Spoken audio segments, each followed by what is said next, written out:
Iwat nga nabatian sa EDSA ang panawagan sang publiko nga pasabton ang mga korap. Kadungan inasang pagmarcha sang progressive kag religious groups pakanto sa People Power Monument sa Quezon City. Kadungan ini sang White Movement, isa ka non-partisan nga paghulag nga nagapanawagan sa gobyerno nga papaso ng korupsyon. Presuhon ang mga korap kag sukton ang tanan nga involved sa pagpangawat. Masobra sa 3,000 ka mga individual ang nagupod sa protesta kahapon kung sa diin kalabanan ang nagasuksok sang puti nga panapton.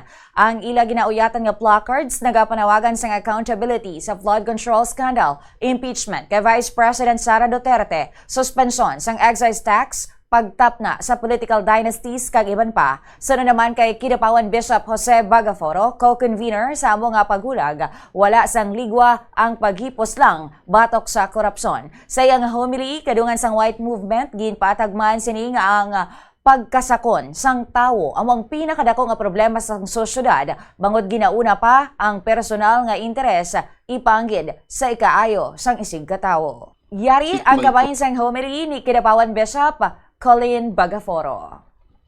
Ay, bakit may mga taong inuuna ang sarili kaysa kapakanan ng nakakarami? At ang sagot ay malinaw. Dahil sa ako. Self-centeredness. Ang tunay na buhay ay hindi matatagpuan sa pag-una sa sarili. Ang tunay na buhay ay matatagpuan sa pagbibigay ng sarili para sa Diyos at para sa kapwa. Ang kabaliktaran ng korupsyon ay hindi lamang katapatan. Ang mas malalim na kabaliktaran ng korupsyon ay pagmamahal. Ang kakayahang unawain ang kabutihan ng iba bago ang sariling kapakinabangan.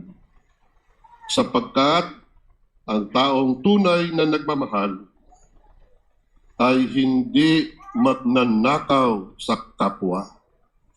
Ulitin ko, sapagkat ang taong tunay na nagmamahal ay hindi magnanakaw sa kapwa.